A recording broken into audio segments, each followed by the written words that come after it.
Right, we've pressed the button. Hello and welcome, the lovely Nicola from Come Style With Us. I've actually known you for ages. I know, it's been a few years. Aye, definitely. Yes. And the reason you've come today, you've got loads to chat about. You're just a chatter. You're just would talk to anybody about anything. So it's fine. I don't expect to be saying much today.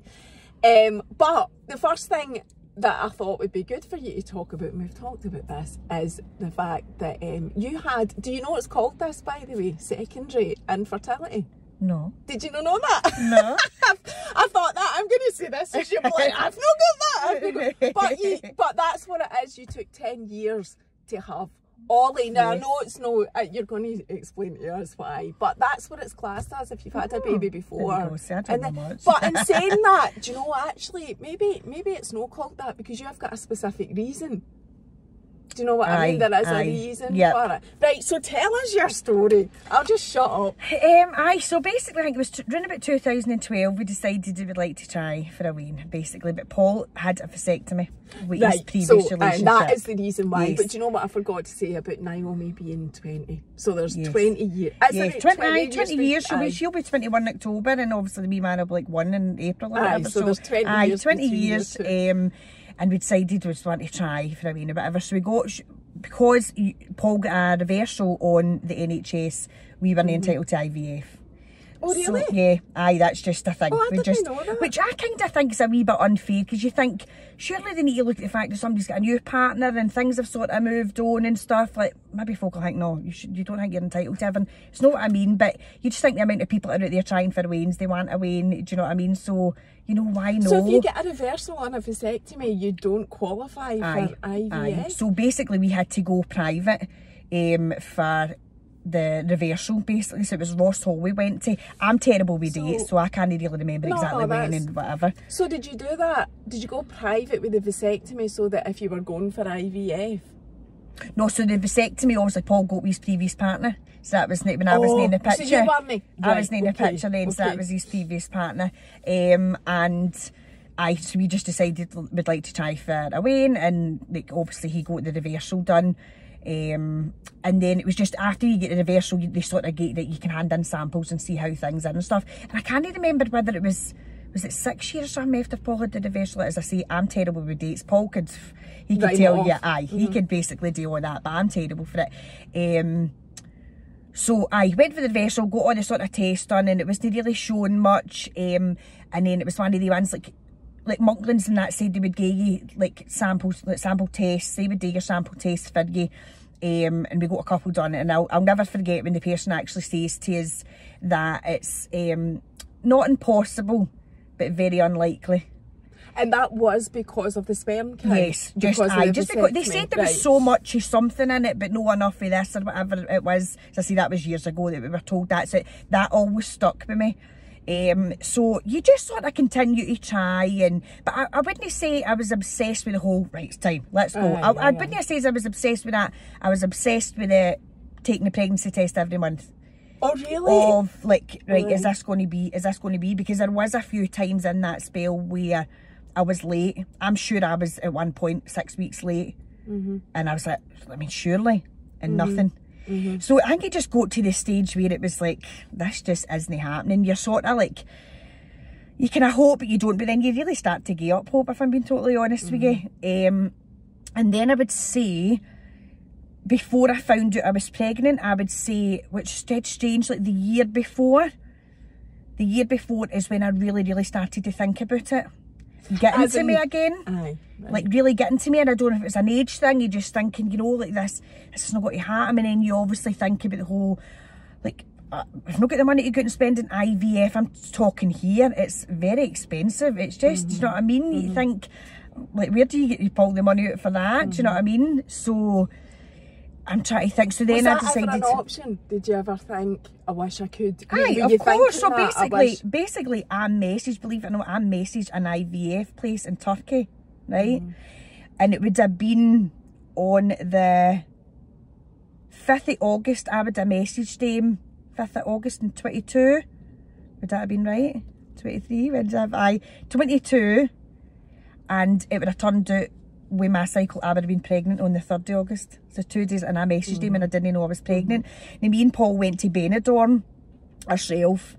Naomi, I'm terrible, like, for getting guilt, leaving Naomi also at impulse. Come on, we'll go. And I'm like, no, so Naomi was going on holiday with her house. I was like, right, I'll go when she goes. You know, because you feel you're no leaving it. Honest to God, you would think she was like, have you been? But no, I just, like, terrible mum guilt is unreal. So we went to Benidorm, and I can honestly say it's one of the best holidays I've ever had. Now, I was pregnant then and I didn't know. I actually just put the post up yesterday. It was all shared when you're pregnant and you didn't know. And that's what it was. And I have never honestly felt more relaxed in a holiday than I had then. And I remember talking to a lassie who I'd met also, and I was telling her the story about, obviously, oh, I would love another wedding and then nothing. And then I was just, when I came back and I was at work and stuff, and I just felt a bit rotten this day. And I was in the back of the ambulance, and I'm like, oh, Stephanie, I was like that to my pal Stephanie, I said, I feel quite sick. And I was just like, did I think, because I get travel sick anyway. You'll need to tell people why you were in the back of an ambulance. Oh, aye. So I'm an ambulance care assistant, so so this day, like, we sort of take turns of driving and stuff, so I was just obviously sitting in the back. And I was like, so you drive an ambulance? Yeah, well, it's not an A&E, it's not an A&E ambulance. It's not an emergency. Because it's so funny, because we all wear the same uniform, people assume that we're all paramedics. And I need to correct them. Like, see, and folk will correct them and say, and somebody will maybe say to them, oh, my son would love to be a paramedic, and they just, and I'll say, oh, I'm not a paramedic. Like, I know there's nothing wrong with it, but I can't take credit for what they do. I know what to pretend I'm something I'm no, you know, because I think, no, I'm sorry, they go and save lives. I just take folk to their appointments. And I know that's terrible, because there are folk that has messaged me to say, don't ever say you're just this. Don't just say you're just it. Because I don't believe the NHS could do without our job, to be honest, because if they did the of us, it would be any, it would need to do it, and they're struggling enough as it is, to be honest with you, do you know what I mean? So, so this day, obviously, feeling a bit sick, and then I was just, I honest to God, do not know what made me think, I want to take a test. But all I kept thinking is, I can't go to a shop here with my pal, and this, she will want to come into a shop with me. She will want to come into a shop with me. And I was like, no. So I think I'd went home, and what I'd done was, what's hilarious is, I knew I had a pregnancy test in the house, and this pregnancy test went out of date in 2012. Out of date. I actually put a picture up. I had it that long, and I says, I don't care, I'm going to try this, I'm just going to try. So you hadn't been, so you talked about taking pregnancy tests every month. Aye, but it stopped for a long time. It stopped. You just was like, basically I lost hope. I did. Paul was like, oh, I never had, like, you know, I never lost all hope, but like I says, no, I definitely was getting to that stage. No, it's just not happening. And this day, I was like, I'm going to get in the house, I'm going to try and know exactly where it was in the packet, so I'm going to take this. And I took it, and I think, was it in the house myself? Was it in the house? No, it was Paul there, I can't remember if I was in the house myself. And I took it, and it was like a line and a half that came up. So the second line was very faint. Oh, I says, I can't take that to gospel, but like, I need to obviously, like, think, you know, it could be, because there's not just one line. So it was the next day I went into work, so I'm saying not a thing how could you wait that long? I know. Like the next day? How honestly, did you know, just get in your morning, honestly, I don't even know. Like, my nerves are good. Listen, it's just like me. See, when I went on my driving test for 12 weeks, I told not a soul. And no Paul, no nothing. I went out and kids on. I was going out to see my pal one day, gone for my driving list, went to see my pal, and I went out to do my test. So as I say, I'm good at keeping secrets, Sarah, do you know what I mean? So the next day, and again, I'm like, I cannot stop at a shop with her because she will want to come in. So what I done was, I was like, right, all these thoughts in my head, I says, right, I'll need to get in to somewhere that's got a self-checkout, so that somebody's not serving me that I potentially know, or somebody's behind me in the queue, so it's just hurry up, do this. So honest to God, so I stopped at Wishy on the way home, and I was like, right, nip into Poundland. All they had was strip bands, and I'm like, what's the shite bands? So I was like, whatever, we'll just get. Listen, they've never done they've not done it, so sure as God. Go to the packet. Paul was in then, so I don't know if he was in early or working for him, I can't remember. So I come in still in my uniform, because actually the video I put up is me in my uniform actually physically shaking. So in my head I'm thinking, right, if this is the thing, I'm going to get surprise things for Naomi and Paul, like, because I love doing all that, right? I love, like, doing surprises for people. So I was like, I'm going to get wee things made to basically say this. I had all thought out. So I gets up, takes this. I'm just going to the toilet, gets up, takes this pregnancy test, and absolutely crumbles. Aye. I crumble. Lost it. Instantly, it comes up with the 2 lines, and I was physically shaking. And I'm like, I can't keep this with him. I cannot keep this. My body's just telling me, no, you can't keep this a secret. And I remember going to Paul, and he was actually standing in the kitchen doing the dishes.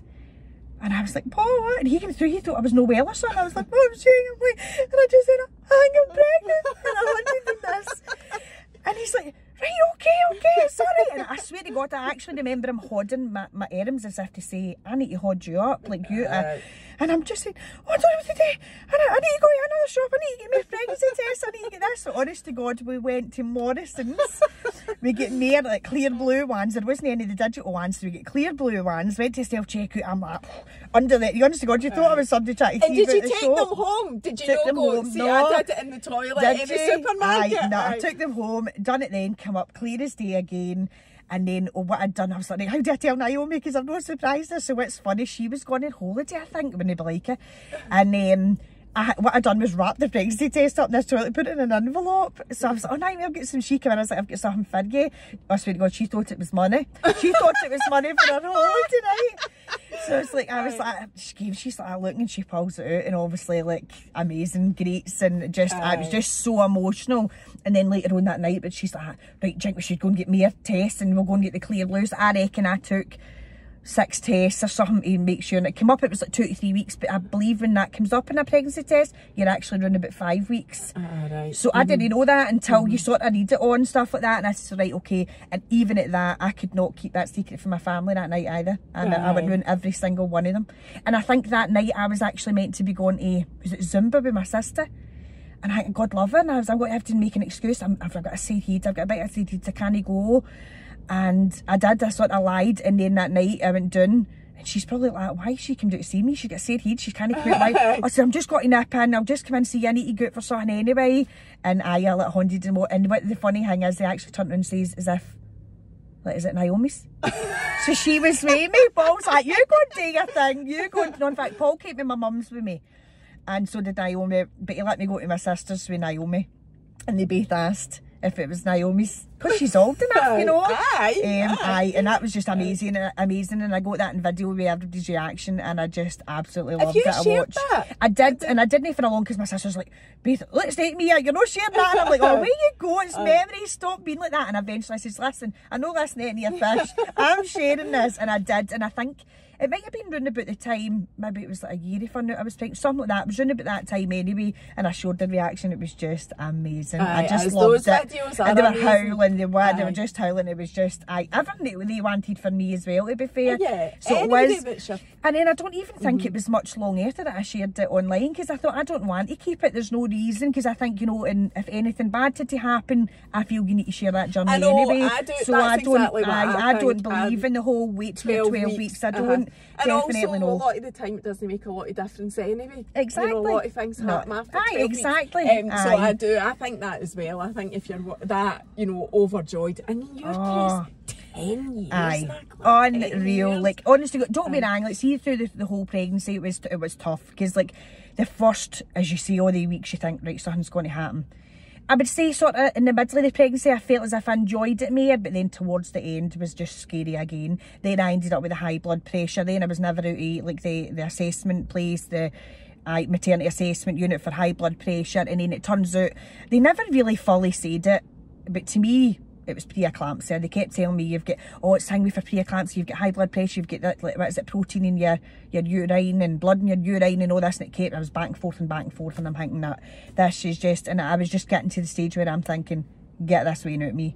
I want this wean out and safe. And you're super, I mean, most moms are anyway, but you have said to me about being so paranoid. Super paranoid. And I'm actually so bad. Paul's like, you need to calm down. I'm like, no, I can't. I'm still, we're 9 months down the line, Mary, and I still sleep at the bottom of the bed. No joke. Like, I've only slept up at the top of the bed if the wee man's been staying out or we've been staying at a hotel, and that's it. So I sleep at the bottom of the bed, because the way your room is and the way we got it built, we get mirrored wardrobes built, so our bed, there is no gap between, so I couldn't even have put the Moses basket at the side of my bed, so it was always at the bottom, and I'm like, well, I'm not lying up the top, I can't see my way in, and just because I'm so paranoid, I sleep down the bottom of the bed, and it's mad because you just think it's such a shame. It's not normal, but I just think, do you know what? It's my normal. It's how I feel better. Do you know? And I know you can bounce up the same as you can if you're up the top, but it just makes me feel better that I feel that bit closer. Do you know what I mean? No, I totally get that, and we all do daft stuff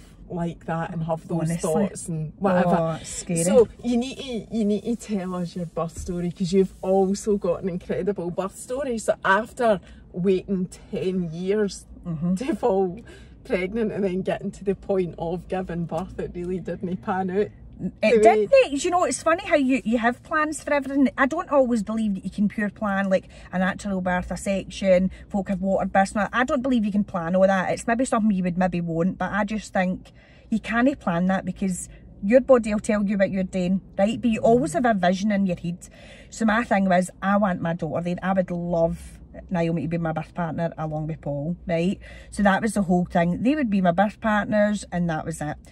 And when I had Naomi, like, my waters broke on a Thursday and I didn't have the heart to the Saturday night, so it was long, because I was getting pains from the Thursday night through to the Saturday night. So I just assumed that's how it was going to go for me. You would be in labour that whole time. Aye. So, and I definitely was. And but this time, so obviously the wee man was 3 weeks early, so because of all the hassle I was getting, so basically, because Naomi was a small baby, she was only like 14 and a half, they do growth scans automatically because they assume you're going to have another small baby. So because of that, they were obviously checking, and it was one of the last scans that they said, like, they're sort of, they shouldn't have been doing the line, and this one says they've been doing a wee bit, and that's all to do with the placenta. So what they say is your placenta's maybe stopping doing what it's meant to do. So this was me just, I know, I'm thinking, I can't really take this, I just need this way. Now, I look at it as Naomi was a couple of weeks early, she was so small. They roughly said he was in about 5 pounds, and I thought, I'm not worried about that. Naomi was smaller than that. I'm fine, she was fine, right? So I'm thinking, I don't need to worry about the weight, because folk like say, keep it another couple of weeks, keep them inside after a couple of weeks to see if they can grow any. When your placenta stops working, it just kind of stops them from growing anyway. So that's you entering danger territory. Aye, well, I think so, and that's why I think, no, just get the wean. If the wean can be out here and they need any help, then they can get help out here. Do you know what I mean? So I'm trying to think when it was. Did you push for it? To get done? No, not really, no. So basically what had happened was, it was funny too, because I was only meant to finish up 2 weeks before having him. That was my duty, and I says to Paul weeks before, I says, I think I want more time to process it all, to try and get organised. And I finished up on the Thursday, because it was a holiday on the Friday, had the consultant on the Tuesday, and basically had him on the Thursday, so I didn't have any of the weeks. So when I went to the consultant, they basically spoke to me about the scan. This is basically the placenta's not working, and then she just turned around and she's like, would you like a sweep? And I was like, aye, like, no thing. I says, aye, of course. I says, I just want this wean out, safe, whatever. So she done the sweep, and then she turned around and she mentioned something about in 48 hours time. I'm like, what? And my mum went with me. It's funny because Paul was working in Aberdeen this day, so my mum's like, can I come with you? She was there to go to Aberdeen with me, and I was like, Mum, if Paul can be there, I want him to be there. Do you know what I mean? And he wants to be there too. But this day, she was like, can I come? I says, of course you can. So I was howling, right? I was howling. I was like, I can't believe it. So then me and my mum went down to the cafe, and they're like, we'll give you a wee phone call to let you know. So I'd phoned Paul, says, this is what's happening. He's like, all right. He phoned me, it was half an hour later, like, you're right to come in the morning night, 8 o'clock, basically to be induced, and that was just it. So I phoned Paul, the two's actually pissed themselves laughing in the phone to one another, because they were like, what? You're going to have a like, baby? We knew, I thought maybe a week later or something. I thought they would have discussed the whole get to your 38 weeks. That's what I was thinking. And we said that I was just in utter shock. But like, I was like, no, I'm delighted about this. So basically, like, so it was the Wednesday, 8 o'clock. So we went in, and Naomi and Paul came down with me. And because it's that time at night, you're because your visiting sort of stops at 9 o'clock. So we're in, I was like, I wonder what happens. So we get put in a ward. It wasn't a labour ward, just this ward, obviously in one of the maternity units or whatever. Were you in labour though? You'd had that sweep? No, so nothing had happened. So what they says to me is, you go in, what we'll do is we'll check if we can break your waters for you. And if we can't break your waters, that's when you'll need to get induced. We'll need to do the whole give you the gel thing and all that sort of stuff.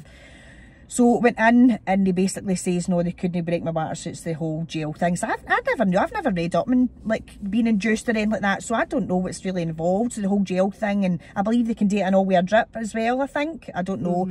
So they gave me the jail and basically says they'll come back and check you in like 3 years or something. So when I got my sweep done, they actually said they managed to stretch me to 2 centimetres as well. So obviously they gave me the jail, and then the time was pushing. She's like, basically, Paul and I will meet you up the road because you're sitting in this ward. And I'm thinking, right, okay. And I was like, listen, just go up, everything's fine. I'm thinking, I'm going to be here forever. So away they went, and Naomi was dead upset. She was howling, she didn't want to leave me. I saw to her, but because it wasn't a labour ward, that's why they did. So you're just in, I'm not like, is it classed as a maternity ward? It's like, I don't know. It was me, so probably because there's other people, there's other mums in between. So I think there was like another 3 beds in with me. So there's probably that as well. Do you know what I mean? So then up the road, I says, it's fine, I'll let you know. So the 3 years passed, nothing else was happening. Says we'll need to give you another thing with a jail. Right. This is what, midnight on the Thursday night? Aye, it would have been. Aye. And then they're like, obviously again we'll come back and check. So I tell Paul, right, nothing's happening. So then really, like, no long after, I would say the second jail, was it the second or first? I can't mind. I was starting to get the niggles. But still, never thinking anything of it. And I think, would it have been round about 3 in the morning or something? And Paul had met house things and stuff. I says, honestly, was he awake the whole night, even though he was at home? He maybe try and get a wee sleep, but he was sort of awaiting in a phone call or whatever. Exactly. Probably couldn't sleep right. So, like, as I mentioned him, and he's like, how are you? I says, Paul, honestly, I'm actually really, really sore.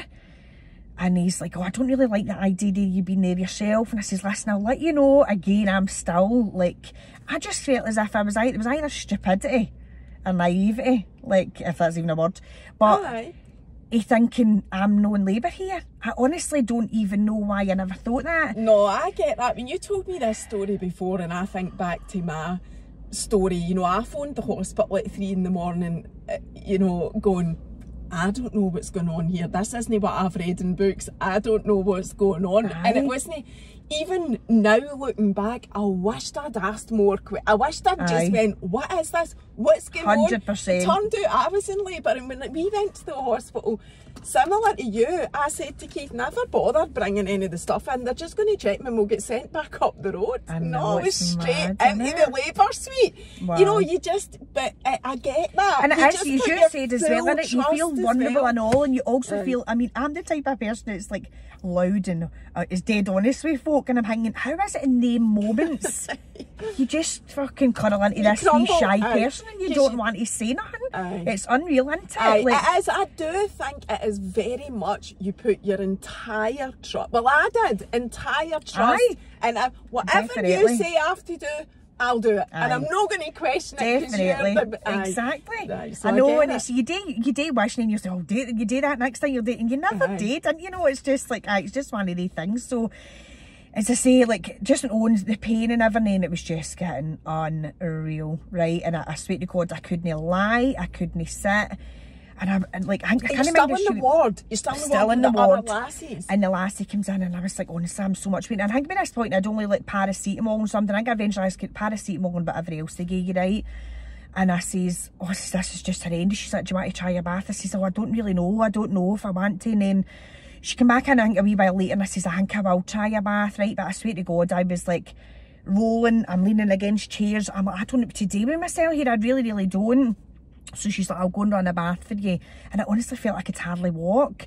So I goes into this bath, and what's so funny is I do the recording in this lovely wee lighting, and I'm actually in fucking agony. Like, I swear to God, I felt as if somebody was ripping my insides out in my stomach. That's what it was like. I don't know how you did that. Honestly. You must have a high pain threshold. That and I don't even think I don't. Like, honest to God. Even my sister, she's like, I don't get how they left you though. They left you in that bath, and you were there on your own. Like, I don't get how. Not once. I reckon I must have been in that, and I reckon I must have been in that bath for a good half an hour, because I was just trying to. I'm lying. Then I went on all fours, and then I'm up, and then I'm down, and then I'm actually like, this is horrendous. And I'm thinking, I pulled the red cord. I know, does this fucking say you're like an asshole? Like, honest to God, it was mad. And then I thought, no, I can't take this anymore. I need to. So there was a moment where you did think. Aye, eventually after this, I'm thinking, this, and it was more so because I'm thinking, this bath is doing fuck all for me. I need to go out, it's doing nothing for me whatsoever. So I got out, and I think, did I go to the toilet? If I just got out, I didn't think I started drying myself, went for a pee, I did dry myself, went for a pee, either way, and then I got up, and then my batter's broke. So just as I was sort of standing, so I got myself dry, and I honestly think I put my stuff back on, and then I goes out, and honest to God, I'm like, I can't deal with this, that's not right. I says, you still need to give me something else. Aye, I was greeting with the pain, and I'm saying, you still need to give me something else, this isn't good enough, like, I can't deal. So she's like, you get back in and lie down. No, you just really can't lie down. There's no, I even tried to, I listened to her, that's the best. And at that moment, that's when I remembered, I had my phone in my hand, and I remember sitting my phone down on my bag, and I'm thinking, I don't know if I want my baby to see me in this state. I don't want the pain that you're in. Aye. Do I want her? Aye. Like, and I think, do I want her to see me like this? And that was the initial thought. Then she's no coming in, and I'm thinking, no, I need to go up to her. So then she eventually, and I says, no, this is no, this is not. And she's like, right, okay, we'll get you to the labour ward, she says. And then I was like, please, can you phone Paul? Just please phone Paul. And they're like, listen, we will. So my phone was open, and obviously you've got a code for your phone and your Face ID. So I chose not to shut my phone. She's like, well, we'll phone him, we'll get to him. And no, did I try and phone him? No, I tried to phone him myself, and I'm fucking a bit screaming by this point, honestly, right? And it wasn't really, it was crackly, so he didn't really know what was going on. He couldn't really hear nothing, right? So it's like, whatever. So did you tell him? Did you manage to say? No, well, I tried to, but he couldn't really hear. The reception was terrible, to be honest with you. So they're like, right, we'll get you wheel through. So I sat the phone next to me on the bed, just sat it there. So they started sort of wheeling me through, and by this point, honest to God, I'm talking, my eyes are shut, I could hardly see this poor woman next to me, must have been like, what's going on? And it's hilarious because I never thought I'd be a screamer. I watched all these labour programmes years ago, and I loved them, and I still love them, to be honest with you, and I never thought I'd be one of these folk. Because see, when Naomi, I was dead silent, dead quiet. Just squeezed in all the pain, you know what I mean? As you do take on your stride when you're younger, but... And I was like, nah, I'm doing this, I'm up to bed. And at one point, somebody's taking my horn, you're fine. And then they eventually, they gave me gas in air. So between like the holders, and I was feared because with gas in air when I took it once and I was 6, I couldn't have it. So I was like, I could just try, took it. Wow, fucking amazing. Amazing, but also I felt scared as well. Like I feel the feeling of, wow, you feel drunk. Like you feel... And that's amazing it worked for you, because my experience as gas in air did absolutely nothing for maybe me. You never took enough, Mary, because wow, you feel like you're fleeing. Like, but I also, and that's another thing with watching all these programmes, is I always remember as, right, just don't take too much, Nicola, because they say that when you take too much, you're a bit out of control, so you can't do what you're meant to do. So I'm taking them, like, so when I felt that wee bit, oh, you're woozy, and I was like, right, just stop, right, so they're taking... And this corridor probably felt like it was a long time, but they're joined. And you're there in minutes. Like, honest to God, I am screaming through this corridor. So when we got to the actual, it was just obviously a wee single room. And when I got to the door, she says to me... Was that the labour ward or the actual birthing suite? So, yeah, we're going through it. So they were taking me through to the labour ward, but going into the birthing suite. So they were just taking me into that sort of thing. So... When we got to the actual door of it, I just remember the bed being there, and she says, like, do you feel as if you can push? And no, in fact, sorry, she did say that to me, but at the door I says, phone Paul, please phone Paul now. So when he phoned, the mum's like, hi Paul, you can make your way down, and I'm like, no, Joe, shine. I'm like, stop being calm about it, like, I'm really in labour here, like, just But when did they check at any point then, before you're going into this labour suite, how far on you were? No, I don't even think they did. So, like, I don't remember them doing it again. It was like the first time, second time, there wasn't really much of a difference, and even the second time, there wasn't much of a difference. So they didn't know what stage no, they you were didn't at all? That, and just screaming. So when I'm at that labour, obviously the door, just going into the wee labour suite, as you say, when she says, do you feel like you can push? I was like, no, I can't, because again, from, as if I've not done it before, but from the labour programmes, I always remember the day feels as if you got to shite yourself. That feeling of, I don't remember that when I had an epidural, right? I don't know if that takes that feeling away. It does. And I can't remember, right? But I was like, this is meant to feel like I don't have this feeling, and I'm saying no. So then, I mean, you're talking half a second gets me for that door into that. The room's full of people. Somebody had to move, so she's like, right, you take her on. And then I just goes, I'm going to push. I'm ready to push. And again, and it's mad how you think of this. Again, I'm thinking, when you push, Nicola, don't stop. Just go. Just keep going. None of this. You've not got a breath. You can't do it. Just get it done. So the first push, they says they could see his head. And then the second push, his head was out. And the third push, that was him. Out. Like, honestly, God, it was like seven minutes between the phone call or something that he was there.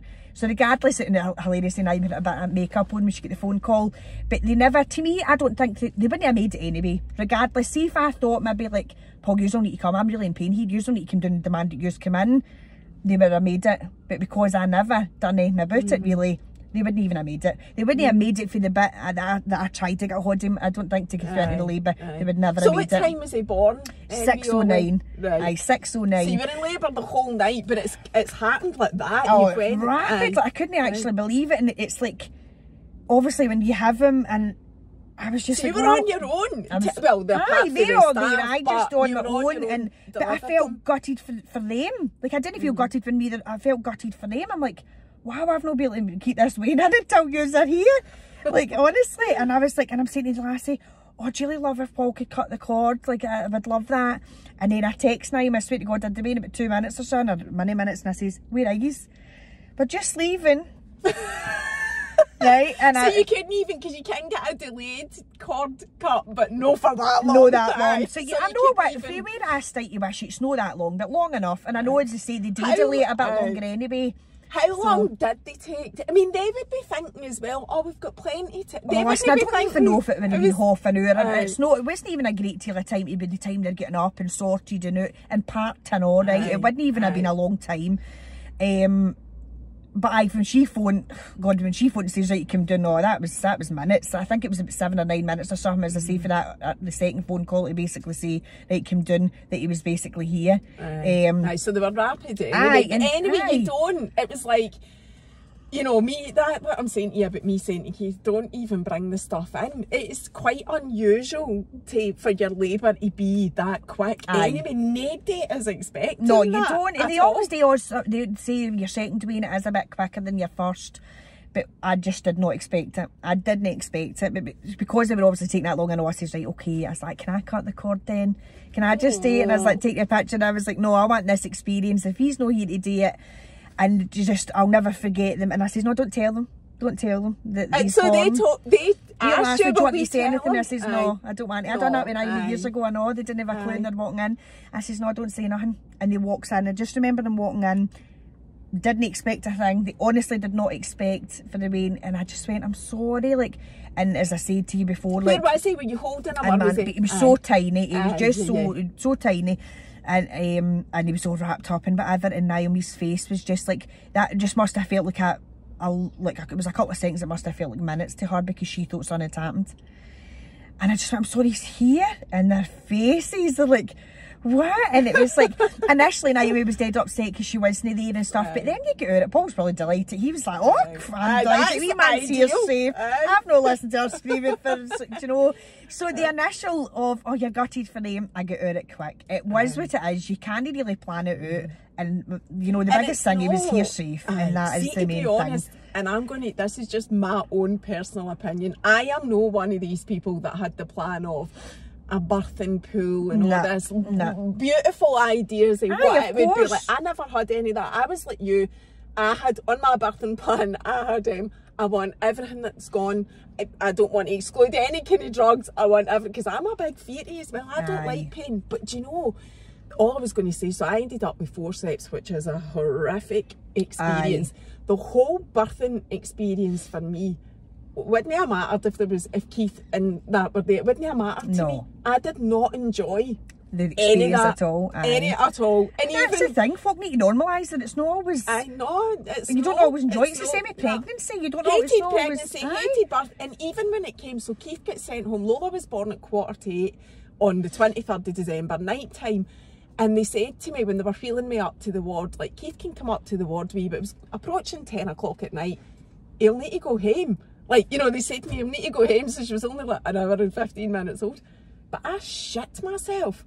Like, as I was like, you can't leave me alone with a newborn baby. What am I going to do? I don't know what I'm doing. You know, and I was the same as you. You were 38 when you had Ollie. I was 38 as well, but I shit myself. And again, none of that was enjoyable. I mean, you're the mum, but I was terrified.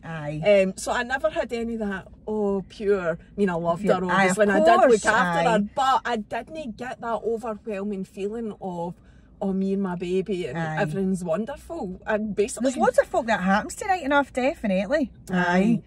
And I'd say, like, people talk about postnatal depression and like everybody gets a touch of some sort of the baby blues as they call it, but I do think that I did have it, not as bad as like some people can get it, but as much as I feel like I lived that first year on instinct. Just this constant state of fear and panic, that she was going to die. That's, you know, because I'd relate to that as well. And you think that is that even part of postnatal depression? I don't know, folk. I don't know, because I sometimes think it's not, and I know it's normal how you feel.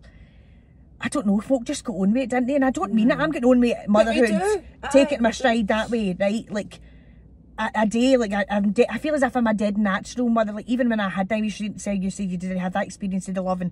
I did, and I was an 18-year-old lassie. I was just dead maternal. I loved Wayne's. I looked after Wayne's when I was a wee lassie in the scheme.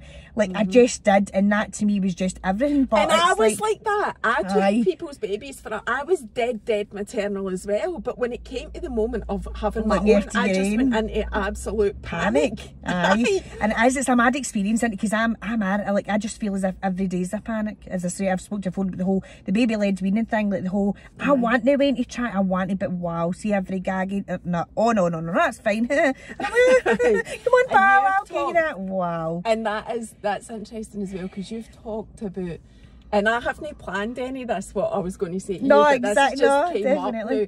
You've talked about the pressures of being a mom on social media and seeing other people, or even just in groups, or being out and about and going to baby classes, whatever it is. There is still that pressure, and mums are actually guilty of doing it, ironically, comparing children and babies and saying, is your Wayne doing this shit? Is your Wayne doing that? My Wayne's doing this. And you were talking about this with the weaning. That's what you're saying. You slightly compare yourself. Nobody can say they don't compare themselves to other people. It's natural. My Wayne's no having that, and my Wayne's no doing that and stuff.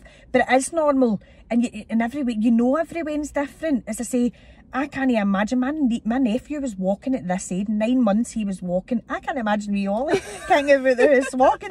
I'm sorry mate, you're tiny.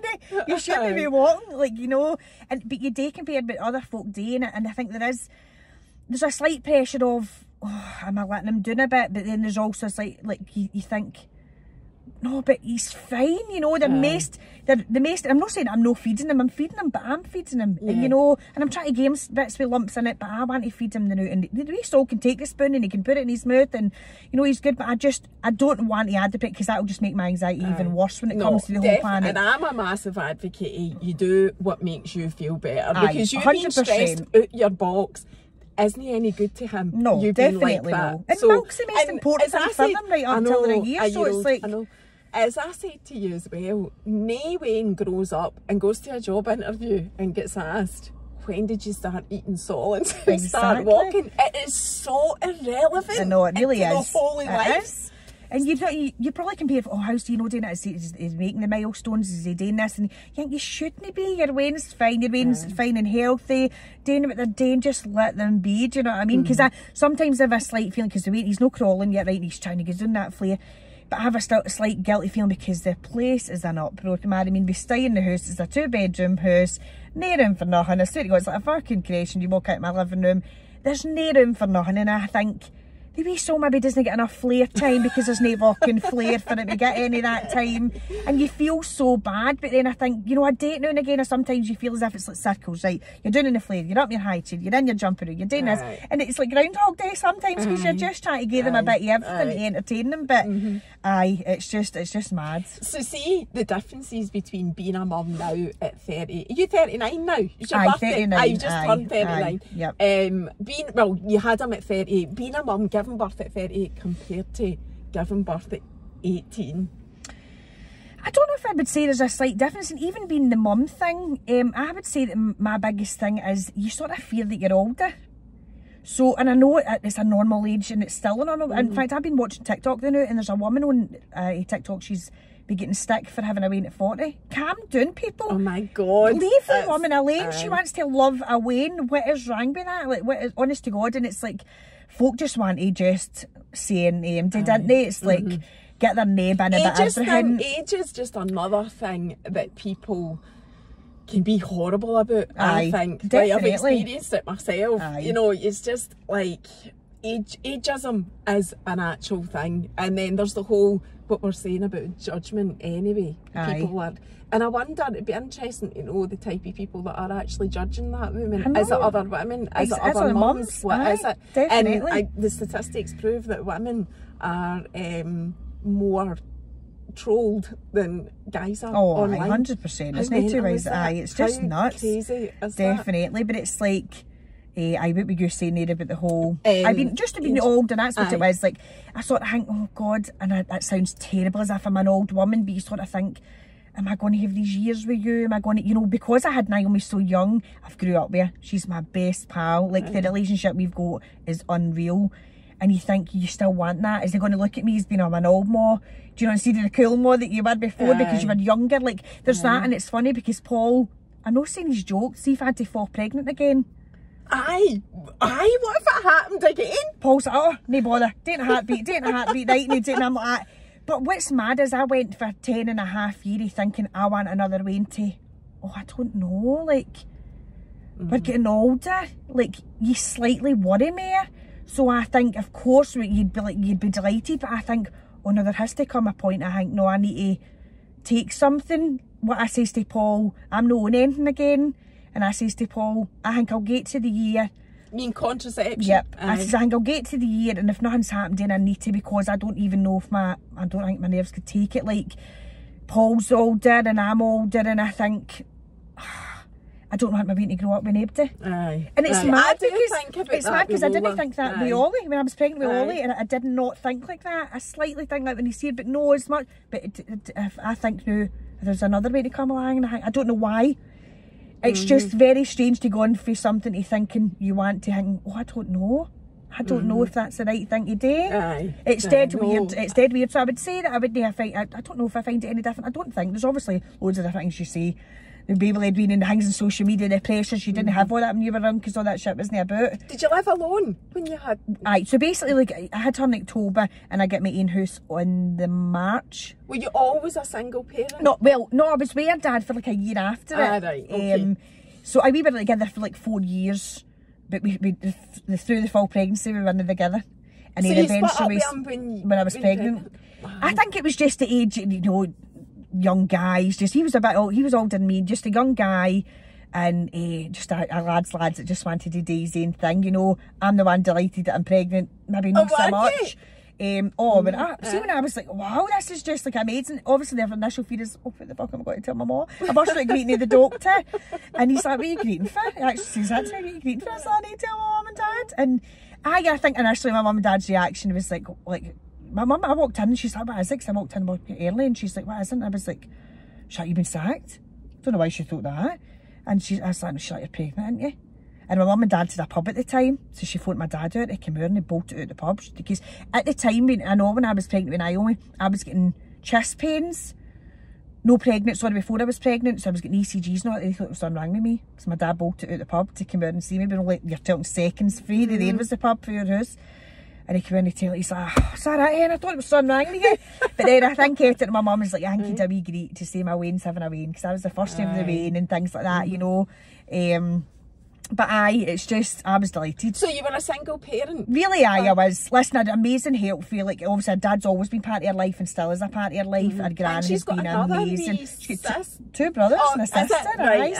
So the wee lady, she's only, is it 6 months she is now? So it's like, God for somebody who thought she was going to be an only child to get all these weans. Now one of, what, 5?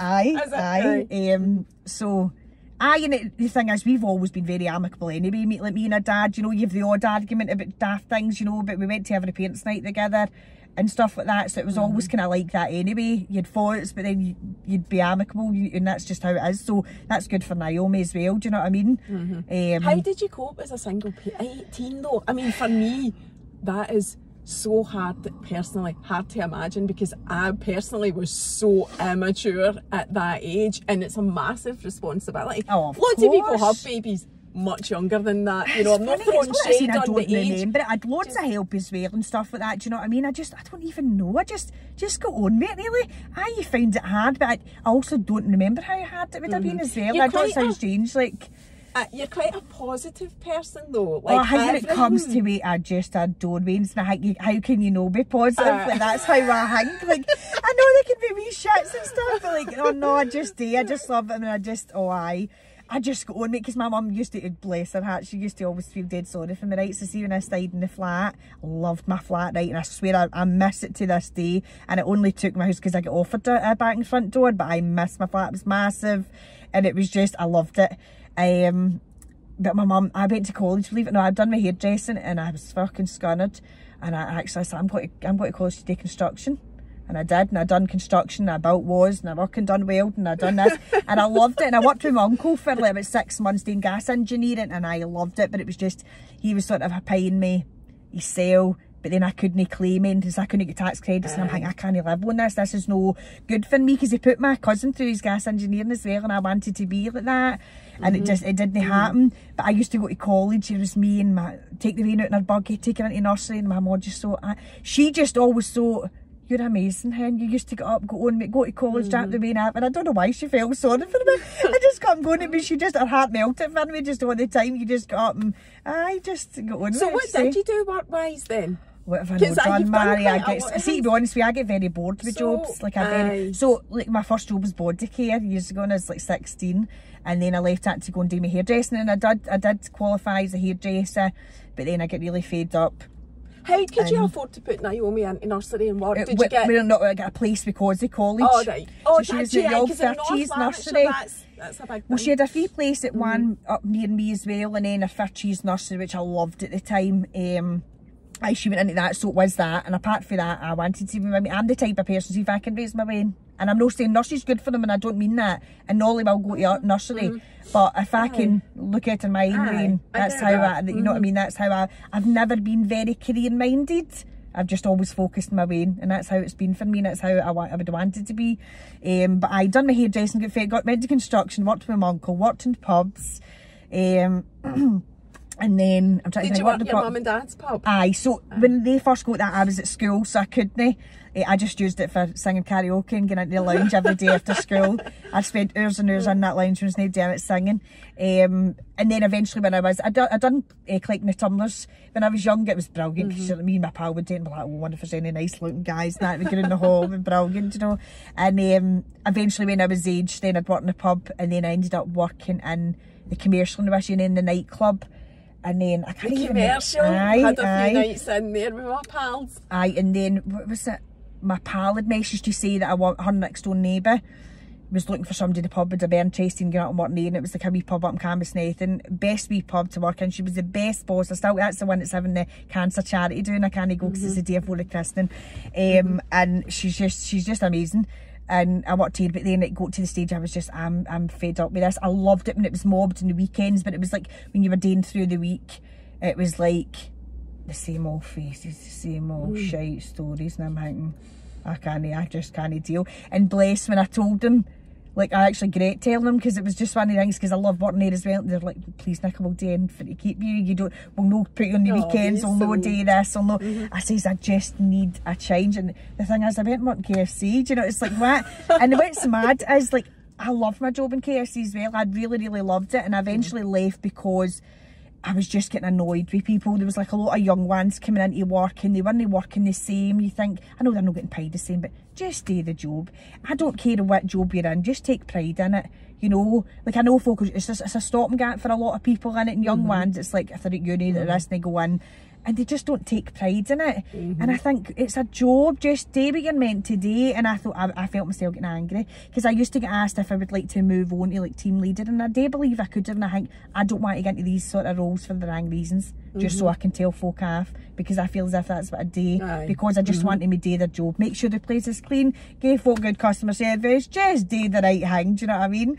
And then what I done was like I let it to go, and I was like, no, I want to be a paramedic. It's something I always would have loved to do, right? And I think through all the jobs I've had, I've known the best confidence. And I went back, right, this before this, right, as I say, I've done so much. I went back and done my hairdressing again. That's how no confident I'm in. I went back and done my level 3 in hairdressing again. The same qualification The that you same already qualification. had again? And then I went and done the HNC in it and passed that, grade A, and still, to this day, nah. You don't do hairdressing? No, very rarely I'll do my mum's that. Yeah, I done it for a wee while and I think, nah. And I was like, no, just the confidence, it's just, aye. And I was like, no, aye, so it's mad. And then I went on to obviously do the whole, went to college. Basically, I was trying to do the whole, trying to get into paramedics things and whatever. So what I'd done is I applied for access to nursing. I thought that maybe that could be like a wee, if I get further and I do that, then fine. But then I'd applied for the ambulance service, and I swear to God, and I was enjoying the college too. I met so many lovely people. I met a guy who's new it's amazing because they're no longer qualified as nurses now.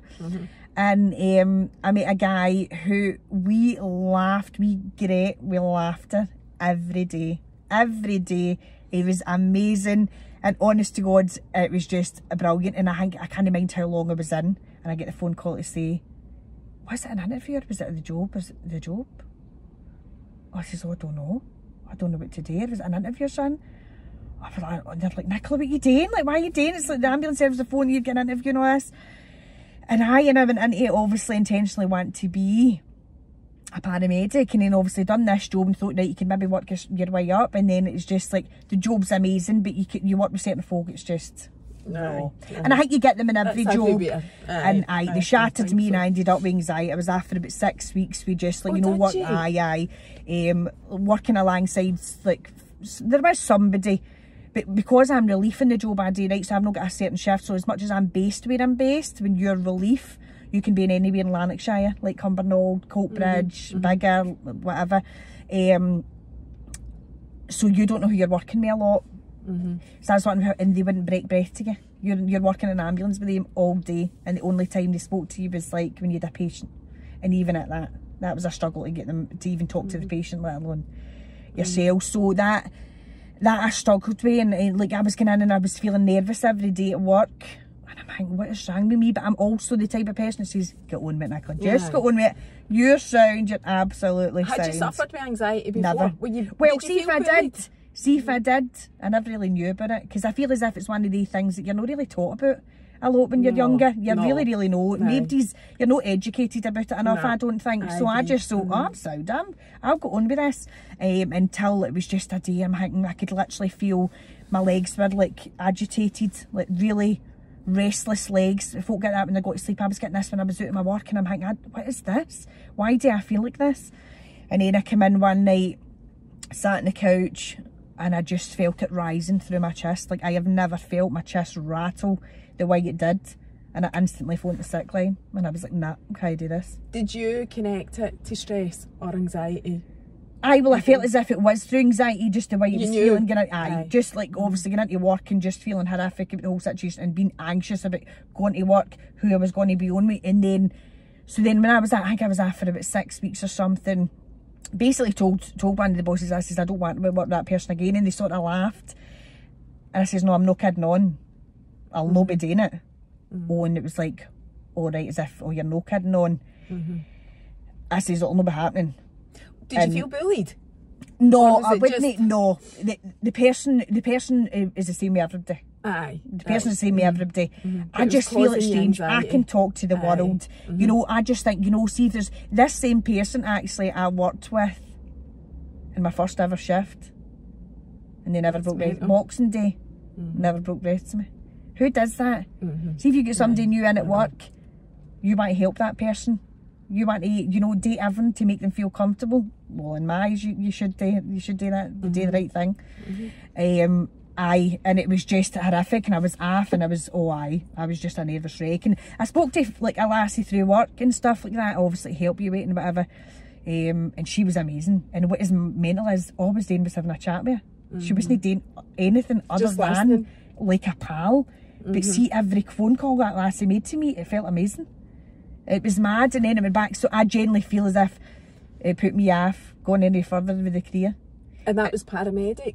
Well, that was obviously the job I'm in the new, but I just then didn't want to go. Right, I was like, no, because how long have you been in the whole ambulance side? I started in 2019, right, just before all the COVID. So 5 years, aye. So how did you then get into the job that you were in before you had Ollie, if that had happened? Did you just say that? You just say, I don't want to work with that person anymore? Well, you're obviously working with different folk and all that anyway, so you started, and because you're leaf, you can be working with anybody, you can be working in any station. And then it was just always a PTS job. That's what obviously I'd applied for, and what I thought was I'll work my way up to paramedic. Do you know what I mean?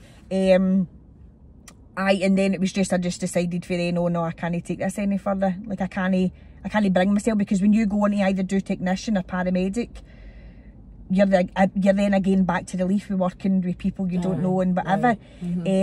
They say it's easier getting up because obviously they need to sort of train you, they need to do things with you, so maybe they need to talk to you, and I know it's, do you know, but I just, like, I can't. And then obviously having Ollie, I thought, no, it's too much of a commitment now. And folk might not think, folk are dead career minded with the think, well, just because you've been away and it doesn't stop you, but I think, well, I think, no, it's too much of a commitment now. I've got what I want, and that's what it is. And it's all about being happy with life and all of that as well. The older you get, the more you appreciate that. I know. Right, we've got 5 minutes, but I wanted to ask you then, we've not asked how Paul came into the picture, because obviously Paul is Ollie's daddy. You're engaged to Paul. So what's this? How did you meet Paul? In the pub, actually. So in the one at pub? No, so in the pub see the pub that many pubs.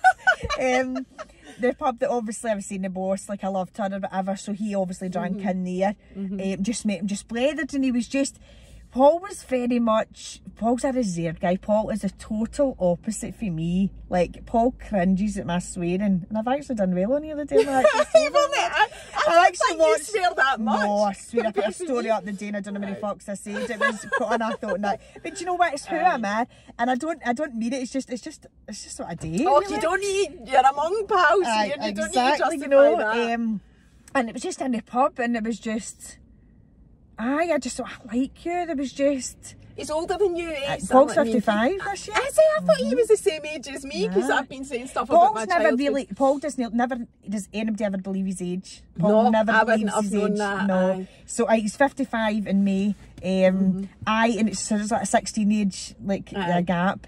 And it just basically started for there. How long have you been with Paul? God, that's terrible. Is it 15 year this year? So he's been in Naomi's life then, since she was a wee lassie. He actually, so she's really got two dads. See, when I worked in the pub and I moved from my flat, what's really, really funny is Naomi was actually going with her gran this day, right? So we were packing up and moving stuff to my house.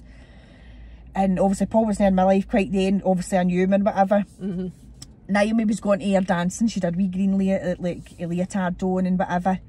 He remembers her and she remembers him. And she never knew who he was.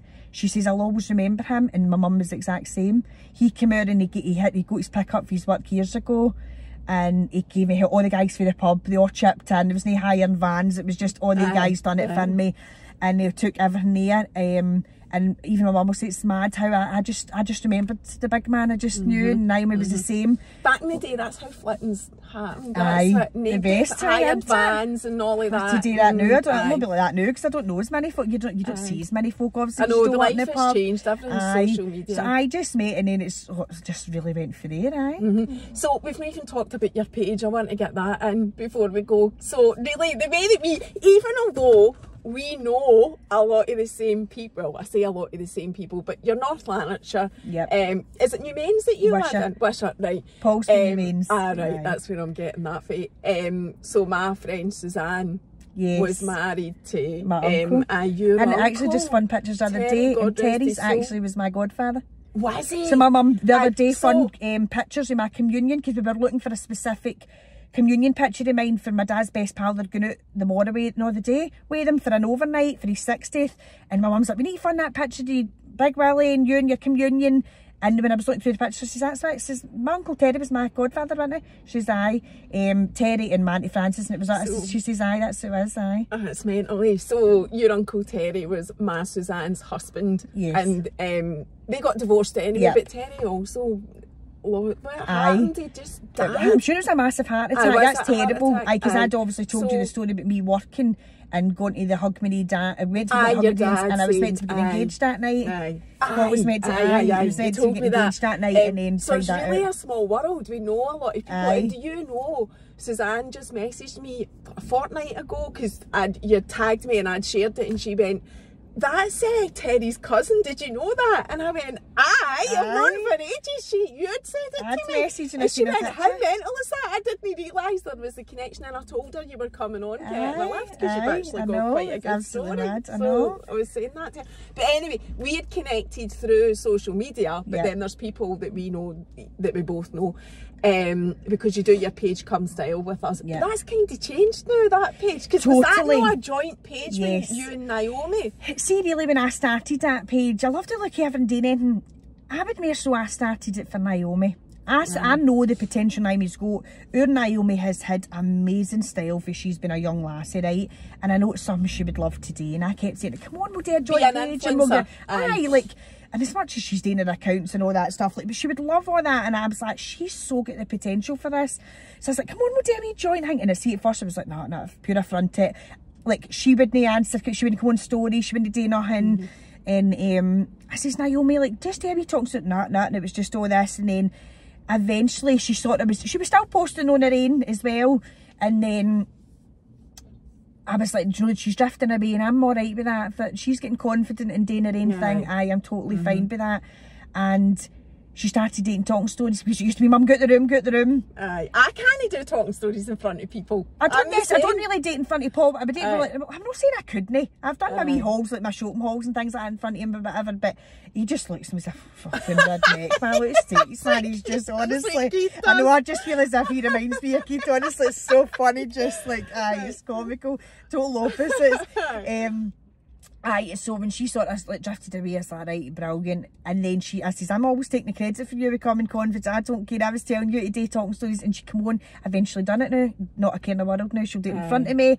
And she's just coming on leaps and bounds. And I think, you know, that's, you're good at what you do. It's like, you just needed that wee push, I think. And then obviously, it totally just changed. Young, and social media, it's that whole thing with maturity. The older you get, the less fucks you give and all of that. And Lola will still say to me, I mean, that reel with Miley Cyrus, Lola's like, oh my God, you're so embarrassing. I'm like, well, don't follow me then. Exactly, and that's the thing. Because you know, there is a whole, you know, maturity thing in it, like no caring. And the younger, I mean, they don't want to be seen at school with you or whatever. You know, it's just the way that it is. Exactly. No, definitely. So it was a joint account, and then Naomi's just went and done her own account. And I says to just say your own thing and whatever. And obviously my page has totally changed now with the I know, it was called Come Style with us, and you still share, like, you've got your new sneaks on the day, and you like fashion. I do, like myself, you do like to go shopping. Definitely, but she wouldn't fucking know when I come on and do stories, so I look as if I'm not up on. Honestly, you don't like it. You like shopping. No, I do, 100%. It started off as that, as like a fashion sharing mother and daughter fashion stories and whatever, and you do still do a wee bit of that. But obviously you've had Ollie, so it's kind of the account's different. It's the time. You call it something else, because it's... I did think about the whole day I changed the name, but then I'm thinking, would I change it to? Like, I don't know why I just like the name yet. I don't know if it's the fact that we started it together. So I don't know. I did think about it, and I'm thinking, because it is, and you know, there'll be a lot of folk that maybe be like, I can't fucking skin it listening and watching. And I got loads of messages to say, please keep bringing us the Ollie spam. We love it. There's a lot of people that won't. A lot of people won't like the fact that it went for fashion and then going for... you'll never please everybody. Never. But really, there's very few people that don't want to see your real life, though. No. Very few. Well, that's what I say to Naomi, and I try and say to her as well, like, be as real as you can. And she is, and I don't mean that. Her Naomi's a lot more polite than me, bless her, we have, know what I mean, for the swearing I day, she is. A young lassie. And I say, just be as real as that. Naomi, I've watched folk like these Instagrams and Facebooks, like, people like realness. People want to see you for who you are. No pretending, because like obviously Naomi would be like, no want to go on with the specs on, or maybe no want to go on without the mate. I says, Naomi, it's you, hen. Don't feel that every time you need to go and you need to have makeup. I mean, I sometimes go in my stories and I think, you're in a fucking redneck, man. You look as if you're going to scrap me some big bitch sign B&M's, man. Like, you're actually the hair all over the place. And I just think, do you know what? It's who I'm at. Like, I can't just pretend that I get up every day and bash my hair and do my makeup and I'm at who I'm at. And I feel as if you can't accept folk for who you are, then that's your problem. Aye, you know 100%. Definitely. Totally, and that's why I say be as real as you can, and that's the best you can do. Aye, and you're not telling any lies or whatever then as well. No, exactly. I totally agree. Well, this has been a great wee episode. This is your life. That's basically been what this is. But I do like to do that. Aye. No. So thanks. I know. So thank you so much for having me on. And sharing your life, and I've no doubt I'll be speaking to you soon. Bye.